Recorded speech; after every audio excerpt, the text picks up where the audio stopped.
Hello दोस्तों। तो मैं आप लोगों के सामने ये सीरीज़ स्टार्ट कर रहा हूँ साइंस की, जिसमें हर चैप्टर के आपको बेसिक्स क्लियर हो जाएंगे। तो मैं स्टार्ट करूँ चैप्टर नंबर 14 से। Chapter 14 sources of energy. तो शुरू करते हैं।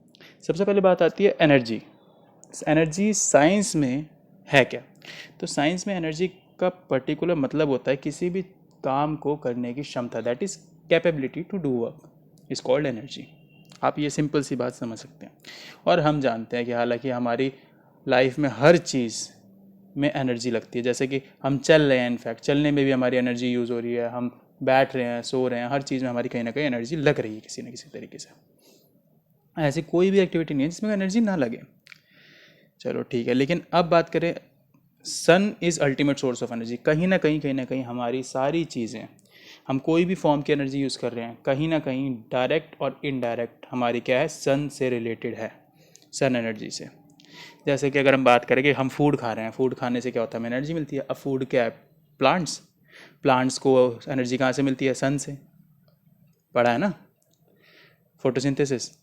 तो कहीं ना कहीं हम डायरेक्टली और इनडायरेक्टली हम कहीं सन पे डिपेंडेंट होते हैं, सन की एनर्जी। तो sun is the ultimate source of energy. अब बात करते हैं सोर्स। सबसे पहले जिस भी चीज़ से हमें एनर्जी मिल रही है वो सोर्स है। तो हम कब कहेंगे कि ये गुड सोर्स ऑफ एनर्जी है? सबसे इंपॉर्टेंट बात, सबसे पहला वो कन्वीनियंट टू यूज़ हो, मतलब उसको यूज़ करना मुश्किल ना हो, कॉम्प्लिकेटेड ना हो, वो इजीली ट्रांसपोर्टेबल हो, इधर से उधर ले जाना हो आसान हो, और स्टोर कर सके हम उसे इजीली, ज़्यादा मुश्किल ना हो। कैपेबल हो कि हम जो अमाउंट ऑफ एनर्जी हमें चाहिए कांस्टेंट रेट पे मुझे काम करने के लिए, वो सप्लाई दे सके। यानी कि कैपेबल होना चाहिए, जो हमें डिज़ायर्ड एनर्जी है वो दे सके लॉन्गर टाइम के लिए। और लास्ट सबसे इंपॉर्टेंट पॉइंट इज़ इकोनॉमिकल। अगर वो मेरे बजट में नहीं है तो वो मेरे किसी काम का भी नहीं है। ठीक है, मैं उस पर खर्चा क्यों करूँ जब मेरे बजट में ही नहीं पड़ रही वो चीज़? इतना पैसा उस पर क्यों लगाया जाए फिर? तो अब आगे कोई ये सारी पॉइंट्स अगर किसी भी सोर्स में है तो हम कहेंगे हाँ भाई, गुड सोर्स ऑफ एनर्जी है। चलो आगे बात करते हैं। Fuel. Fuels are good importance of energy. अब फ्यूल के बारे में क्या बात है कि फ्यूल जो है, अब फ्यूल क्या क्या हो सकता है तुम्हारा, कि फायरवुड, काउडंग, ठीक है, ये सब फ्यूल है, पेट्रोल, ये सब फ्यूल है। तो ये क्या है, इंपॉर्टेंट सोर्स ऑफ एनर्जी होते हैं, कि हाँ ज़्यादातर हम इन्हीं का इस्तेमाल करते हैं, कॉमनली हम इन्हीं को इस्तेमाल करते हैं। अब बाकी इलेक्ट्रिकल एनर्जी। इलेक्ट्रिकल एनर्जी क्या है? एक कन्वीनियंट फॉर्म है जो हम यूज़ करते हैं बहुत तरह तरह की चीज़ों के लिए। ठीक है, हमारे घर की सारी अप्लायंसेज इलेक्ट्रिकल एनर्जी पे चलती हैं। बाकी अब बात करते हैं सोर्स ऑफ एनर्जी को दो कैटेगरी में बांटा गया है। First renewable and second non renewable. अब हम बहुत फेमिलियर है, नाम में ही क्लियर हो रहा है कि हाँ रिन्यूएबल लिखा है तो मतलब ये बार बार यूज़ कर सकते हो, नॉन रिन्यूएबल बार बार यूज़ नहीं कर सकते। जैसे कि बात करते हैं रिन्यूएबल की। रिन्यूएबल में क्या लिखा है? These are inexhaustible. इनएग्जॉस्टिबल की, ये ख़त्म नहीं होंगे, ये बार बार रिप्लेनिश हो सकते हैं, तुम बार बार इनका इस्तेमाल कर सकते हो। एग्जाम्पल के तौर पे क्या दिया है मैंने? सोलर एनर्जी, विंड एनर्जी, या एनर्जी ऑफ फ्लोइंग वाटर, या बायोगैस। बायोगैस के बारे में हम बाद में डिटेल में बात करेंगे। बात करते हैं सोलर एनर्जी और विंड एनर्जी की। कि अब ऐसा तो है नहीं कि हाँ अरे यार मैंने आज शिट सोलर कुकर लगा के सोलर एनर्जी थोड़ी सी यूज़ कर ली, वो शिट कम हो गई है सोलर एनर्जी हमारे पास। अब ऐसा नहीं है, हम पे अनलिमिटेड है। ठीक है, अभी सिर्फ एक इस तरीके से समझिए कि अनलिमिटेड चाहिए। विंड कभी खत्म हो जाएगी, अरे मैंने यार विंड मिल लगा के थोड़ी विंड एनर्जी यूज़ कर ली तो अब अनलिमिटेड नहीं है हम पे। ठीक है, ऐसा कुछ नहीं है। बाकी मैंने स्टार लगाया जियोथर्मल और न्यूक्लियर एनर्जी पे। मतलब geothermal nuclear energy is kind of renewable, but अभी हम लोग इतने डेवलप नहीं है जो इनको पूरी तरीके से हर जगह यूज़ कर सकें। अब बात करते हैं non renewable source of energy की, जिसमें क्या लिखा है? एग्जॉस्टिबल, कि हाँ एक टाइम के बाद खत्म हो जाएंगे। जैसे कि फॉसिल फ्यूल्स। फॉसिल फ्यूल्स में क्या है? कोल, पेट्रोलियम, नेचुरल गैस, वुड, ये सब क्या है? इन सब अभी इतनी तेज़ी से कंज्यूम हो रहा है ना कि इसको बनने में मिलियंस ऑफ ईयर्स लगते हैं। तो अगर हम इतनी तेज़ी से यूज़ करते जाएंगे तो एक टाइम के बाद खत्म हो जाएंगे, यानी क्या है? एग्जॉस्टिबल है। तो ये क्या है? नॉन रिन्यूएबल टाइप में होता है। ट्रीज़ को भी कहीं ना कहीं कंसीडर करा जाता है नॉन रिन्यूएबल सोर्स में, क्योंकि ट्रीज़ क्या है, एक पेड़ को मैच्योर होने में कम से कम भी 15 साल लगते हैं, तो फिर काफ़ी ज़्यादा टाइम है ये भी। अच्छा, अब छोटी सी बात आती है, जब बात हो ही रही है तो फिर एसिड रेन की बात कर लेते हैं। एसिड रेन में क्या होता है खासकर, कि जब तुम फॉसिल फ्यूल्स को बर्न करते हो, जैसे कोल और पेट्रोलियम हो गया, तो क्या होगा? गैसेज निकलती हैं। गैसेज में क्या होता है? ऑक्साइड्स ऑफ कार्बन, जैसे कार्बन डाइऑक्साइड, मोनोऑक्साइड, और नाइट्रोजन के ऑक्साइड, सल्फर के ऑक्साइड, ये सब निकलते हैं, जो कि एनवायरनमेंट में जाके एसिडिक, कहीं ना कहीं कुछ एसिडिक बन जाते हैं और कुछ नेचर से ही एसिडिक होते हैं। अगर वो चीज़ एसिडिक है जो हमारे एनवायरनमेंट में है, तो क्या होगा? वो जब भी नीचे आएगी वो क्या करेगी, कोरोड करेगी। कि एसिड का नेचर होता है ना कोरोड करना किसी चीज़ को, किसी भी मटेरियल को।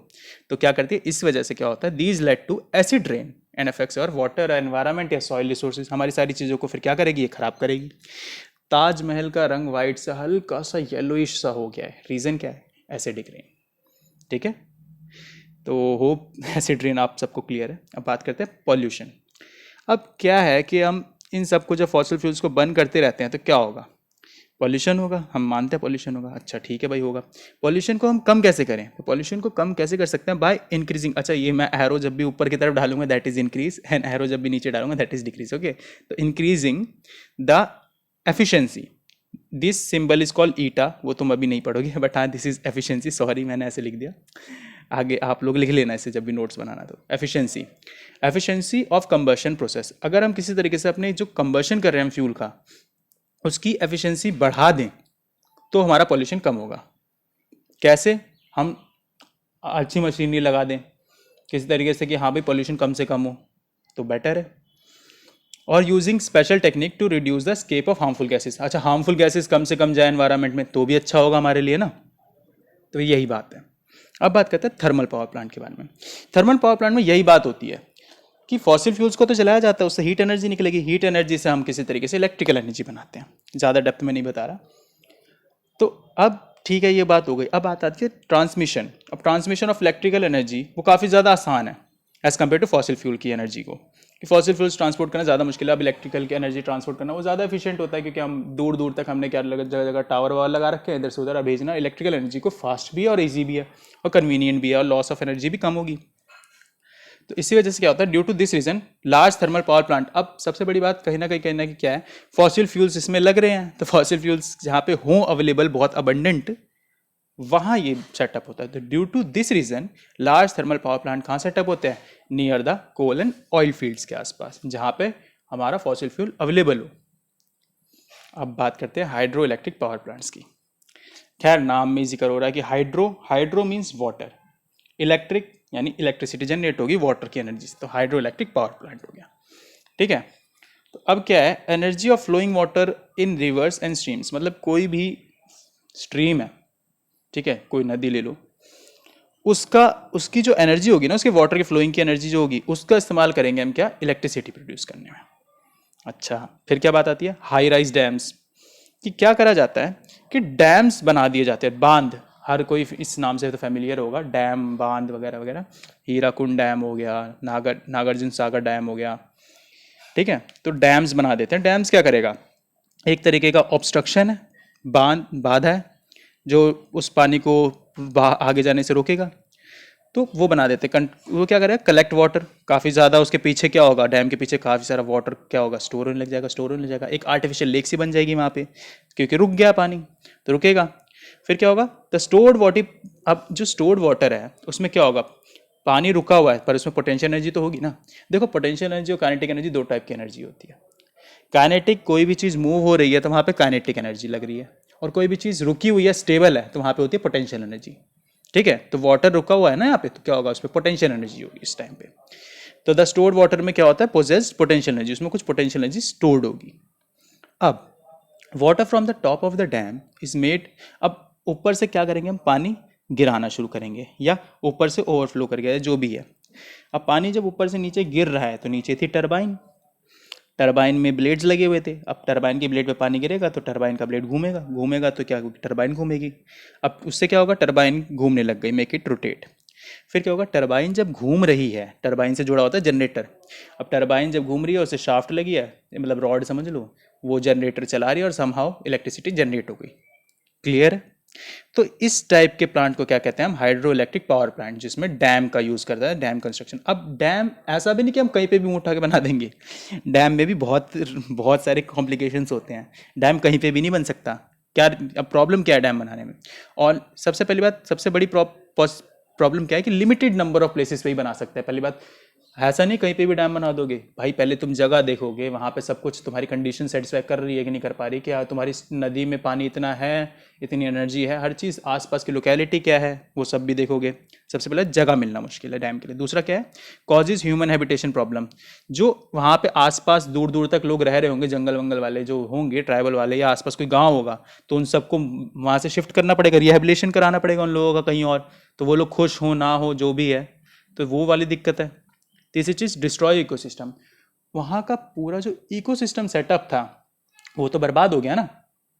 तो अब इसकी वजह से कि पूरा इकोसिस्टम वहाँ का डिस्टर्ब हो जाएगा, क्योंकि लोग वहाँ से हट गए, बट ज़्यादा से ज़्यादा एरिया पानी में अब डूब जाएगी क्योंकि स्टोर करना है एंड सो ऑन, तो वहाँ का पूरा इकोसिस्टम बिगड़ जाएगा। और चौथी चीज़ क्या होगी, सबमर्ज वेजिटेशन।